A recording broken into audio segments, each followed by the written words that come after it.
ನೀವು ಹೇಳ್ದಂಗೆ ಯಾವುದೇ ಆರ್ಟಿಸ್ಟ್ ಜರ್ನಿ ಅಷ್ಟೊಂದು ಸುಲಭದ ವಿಷಯ ಅಲ್ಲ.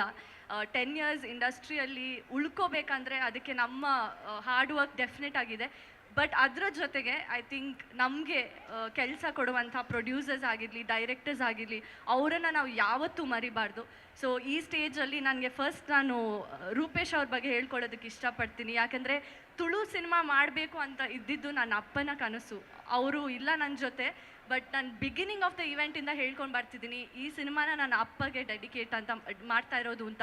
ಸೊ ಇದನ್ನು ನಾನು ರೂಪೇಶ್ಗೆ ಥ್ಯಾಂಕ್ ಯು ಯಾಕೆ ಹೇಳ್ತೀನಿ ಅಂದರೆ, ಒಂದು ಟ್ಯಾಲೆಂಟ್ ಇದ್ದಿದ್ದಂಥ ಆ್ಯಕ್ಟ್ರೆಸ್ನ ಕರೆದ್ಬಿಟ್ಟು ಮಾಡ್ತೀರಾ ನೀವು ಮಾಡಿ ಅಂತ ಹೇಳಿದ್ದಕ್ಕೆ ಅವ್ರಿಗೆ thank you.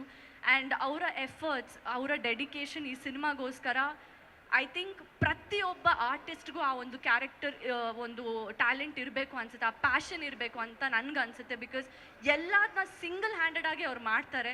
So Rupesh, thank you so much for giving me this opportunity. I will be forever grateful to you. And ನಮ್ಮ producers Anil sir, Manjunath sir and Shulin films ಎಲ್ರಿಗೂ ಥ್ಯಾಂಕ್ ಯು ಸೋ ಮಚ್. ನನಗೊಂದು ಅವಕಾಶ ಮಾಡಿಕೊಟ್ಟಿದ್ದೀರಾ. ನಾನು